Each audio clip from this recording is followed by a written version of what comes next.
ჯეინ მაჭარაშვილიც არიელ დარბაზში უკრავს. ამ წუთას მას მხოლოდ ის აწუხებს, რომ პიანინო ოდნავ აშლილია. სიმღერების კრებულსაც ცხოვრება მშვენიერია დაარქვა. პირველი გამოუში სიცოცხლე მშვენიერია ეს ახალგაზრდობის სურათი. სიმღერის ეს არის ტექსტები არის ნოდარ ჯალაღონიასი, ჯემალ ქათამაძის, მორის ფოცხიშვილის და სხვათა სიმღერები, ნუდო ლაღიძე და ძალიან მოწონება დაიმსახურა გიტარას უფრო უკრავმე და ეს ფორტეპიანო ცოტა ის არის, თორე და ესეთი სიმღერები არის. სხვის ლექსებზე დაწერილი მუსიკა მისთვის მთელი ქონებაა.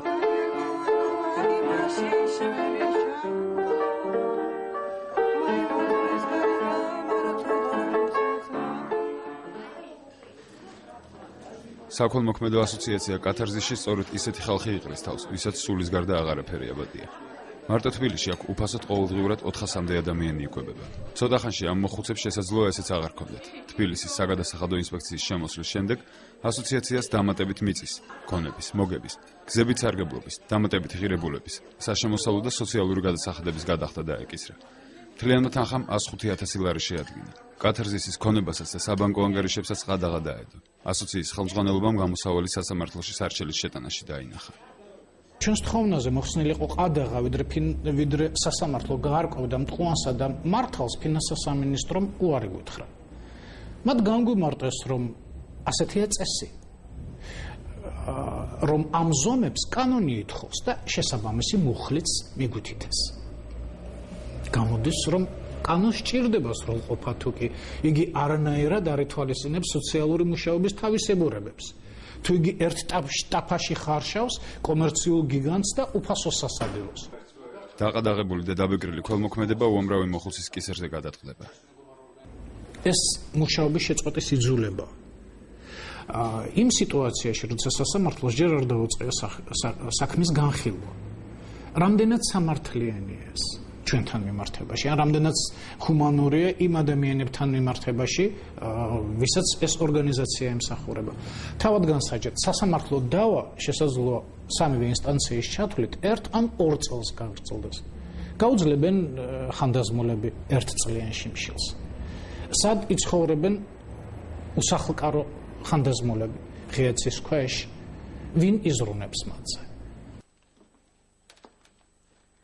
20-მდე მოხუცი, რომლებსაც სასასვლელი არსად აქვთ, ამავე შენობაში ცხოვრობენ. სოხუმელი და ნოჩიგავა უკვე მეათე წელია აქაა.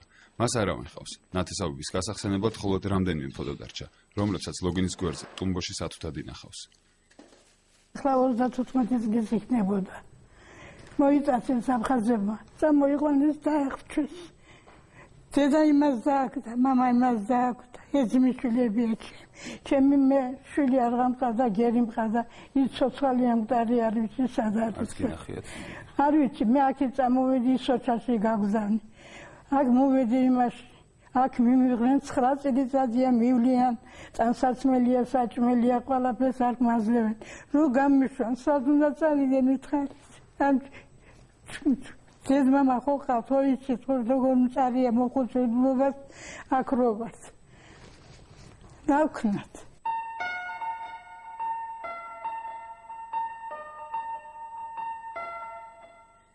მოხუცები მთელ დღეებს ასე ატარებენ. სხედან და ჩუმად თავის ბედზე ფიქრობენ. ალბათ უკვე ერთმანეთში სალაპარაკოც აღარაფერი დარჩათ.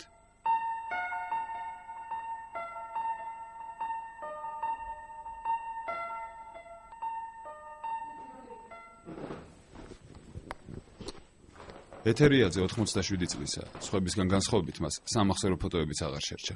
ომის ვეტერანი და შრომის გმირი დღეს აღარც სახელმწიფოს ახსოვს და აღარც ნათესავებს. ჩემი შვილი სწავლობდა ნარილსკში შვილო. და დაამთავრა იქა 5 წლიანი და მე იქა 2 ქალი შეირთო და იმას დაჰყავდა მექსიკაში და მექსიკაში წავიდა. და მითხრა რომ შენ წაგიყვან და ვერ წამიყვანა მე. ვერ წამიყვანა. ეს რომ დაიხუროს.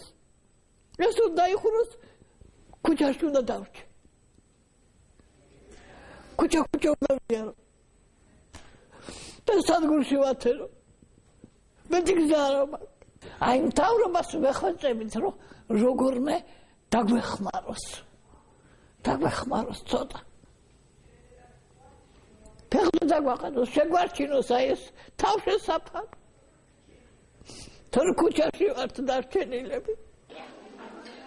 ეს ადგილი ამ მოხუცებისთვის ერთადერთი საკვებია. იმისთვის, რომ საღამოს მშივრები არ დარჩნენ, ზოგი ულუფას ორად ყოფს და ქილით სახლში მიაქვს.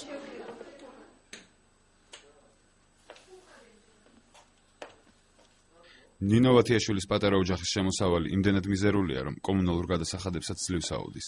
კათარზისიდან საკვები მას სახლშიც მიაქვს. ყოველდღე ინვალიდის შვილი უნდა გამოყვებოს. დანაზოგი აღარ აქვს. ოდესღაც საბანკო წიგნაკზე 3000 მაინეთი ჰქონდა. სახელმწიფომ ინფლაცია გაითვალისწინა და დანაზოგი 2 ლარამდე დაუყვანა. პენსიის გარდა არანაირი დახმარება? არავისგან აი მარტო ქაღალდებს დაწერენ, მოგვივა პასუხები, ქაღალდები ბევრი გვაქვს. მაგრამ ფაქტიურად დახმარება არ არაფერი. მარტო პენსია. პენსია მარტო. აი ახლა მეუღლე ცოცხალი რომ იყო 2007 წელს დაგეხმარებითო 2007 წელს უკვე ის აღარ არის პირიქით რაც მას ეკუთვნოდა ისიც არ მოგწეს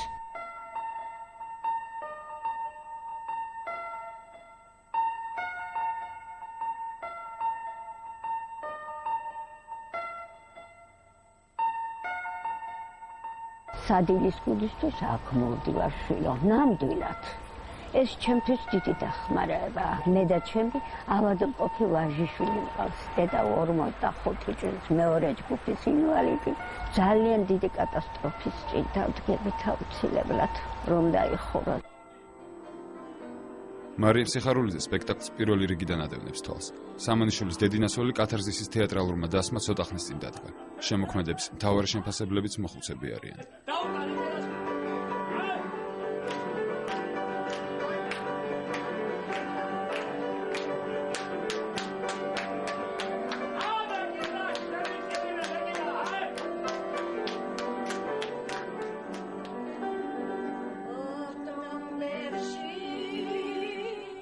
სცენაზე მარიამის ასვლის დროა.